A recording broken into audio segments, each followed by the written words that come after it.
বিহারের নির্বাচনের ফলাফল আজকে বেরোলো এবং 2025-এর বিহারের নির্বাচনের ওপর অনেকটাই নির্ভর করছিল পশ্চিমবাংলার অবস্থা। কেননা বিহারেও এসআইআর হয়েছে 2025-এর নির্বাচনে, 2026-এ পশ্চিমবঙ্গের নির্বাচন, এবং তার জন্য এই নভেম্বর থেকে এসআইআর প্রসেস শুরু হয়ে গিয়েছে। এবং যেই জায়গা থেকে ল্যান্ডস্লাইড ভিক্টরি পেয়েছে বিজেপি বা এনডিএ, এবারে 2025 সালে এনডিএর যেখানে মোট আসন 202টি আসন, যার মধ্যে বিজেপি পেয়েছে 89টি এবং জেডিইউ পেয়েছে 85টি আসন। মহাগঠবন্ধন তারা পেয়েছে মাত্র 35টি আসন, যার মধ্যে আরজেডি পেয়েছে 25টি আসন এবং কংগ্রেস পেয়েছে 6টি আসন, এবং অন্যান্যরা মাত্র 6টি আসনের মধ্যেই তাদের সীমাবদ্ধ থাকতে হয়েছে। 2020 সালের নির্বাচনের প্রেক্ষিতে যদি দেখি, তাহলে নীতিশ কুমারের দল জেডিইউ কিন্তু ল্যান্ডস্লাইড ভিক্টরি পেয়েছে এবারে। 2020-তে যেখানে জেডিইউ নীতিশ কুমারের দল 43টি আসন পেয়েছিল, এবার 2025-এ তার দ্বিগুণেরও বেশি 85টি আসন নিয়ে এবার তারা ক্ষমতায় এসেছে জেডিইউ।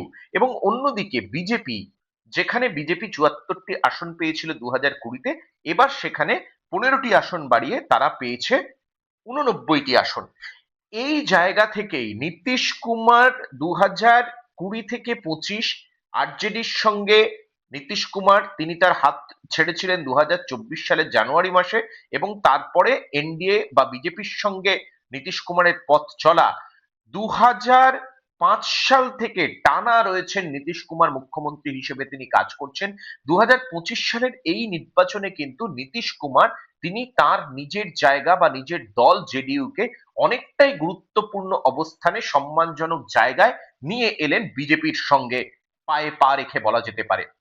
এই নির্বাচনের পর থেকেই কিন্তু শুরু হয়ে গিয়েছে টার্গেট বাংলা। বিজেপির তরফ থেকে তেমন ভাবেই প্রচার করা হচ্ছে, একদিকে প্রদেশের তরফে এবং অন্যদিকে দিল্লির তরফে। স্বয়ং প্রধানমন্ত্রী নরেন্দ্র মোদী তিনি বলেছেন, বাংলা জয়ের পথ প্রশস্ত করলো বিহারের এই নির্বাচন, এবং বিহারের মতো করেই বাংলা থেকেও জঙ্গল রাজকে উপড়ে ফেলতে হবে।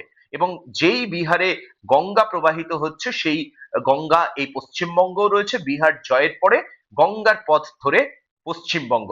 নরেন্দ্র মোদী এই মন্তব্য করবার পরেই কিন্তু আমরা দেখলাম তৃণমূল কংগ্রেসের থেকেও কড়া প্রতিক্রিয়া দেওয়া হয়েছে, এবং সেখানে পরিষ্কারভাবে মুখ্যমন্ত্রী মমতা বন্দ্যোপাধ্যায় জানিয়েছেন, আমাদের সঙ্গে খেলা অত সহজ নয়, আমরা খেলার আগে পিচটা দেখে নিই।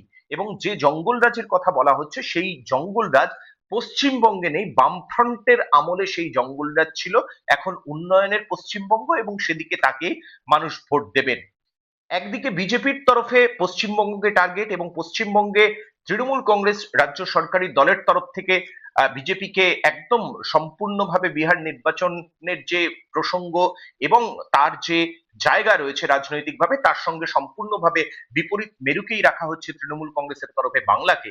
কিন্তু সাধারণ মানুষ বা রাজনৈতিক মহলের কাছে বিহারের এই নির্বাচন কিন্তু তৃণমূল কংগ্রেসকে অনেকটাই চাপে ফেলে দিল। প্রথম কথা, বিহারে যেভাবে এসআইআর হয়েছে এবং লক্ষ লক্ষ মানুষের নাম বাদ গিয়েছে, এবং সেই ধারাবাহিকতা বজায় রেখেই পশ্চিমবঙ্গে এই এসআইআর। মমতা বন্দ্যোপাধ্যায়, তৃণমূল কংগ্রেস তারা জোরদার বিরোধিতা করছে। মমতা বন্দ্যোপাধ্যায়, অভিষেক বন্দ্যোপাধ্যায় পথে নেমেছেন, এবং এই বিহার জয়ের পরে যে বাড়তি অক্সিজেন পেয়ে গেল বিজেপির শীর্ষ নেতৃত্ব, কেন্দ্রীয় নেতৃত্ব থেকে শুরু করে প্রদেশ নেতৃত্ব, এবং তারা যে রাজনৈতিকভাবে বাংলার উপর অনেকটাই চাপ সৃষ্টি করবেন, তাদের সামনে রয়েছে এসআইআর। এবং তৃণমূল কংগ্রেসের মতে নির্বাচন কমিশন থেকে শুরু করে ইডি, সিবিআই, আইটি বিভিন্ন কমিশন বিজেপির অঙ্গুলি হেলনে কাজ করে। তো খুব স্বাভাবিকভাবেই বিহার নির্বাচনের পর পশ্চিমবঙ্গ গেরুয়া শিবিরের কাছে কিন্তু অত্যন্ত বড় টার্গেট হতে চলেছে 2026 সালের নির্বাচনের জন্য। রাজনৈতিক মহলের তেমনটাই অনুমান। আপনার নিজস্ব চ্যানেল বাঙালি ও কালচার, একমাত্র কন্টেন্ট বেসড চ্যানেল বাঙালি ও কালচার। সাবস্ক্রাইব করুন, অন্যকে সাবস্ক্রাইব করান, কমেন্ট করুন, লাইক করুন, এবং নির্দ্বিধায় আপনার যে কোনো রকমের মতামত প্রকাশ করুন আমাদেরকে।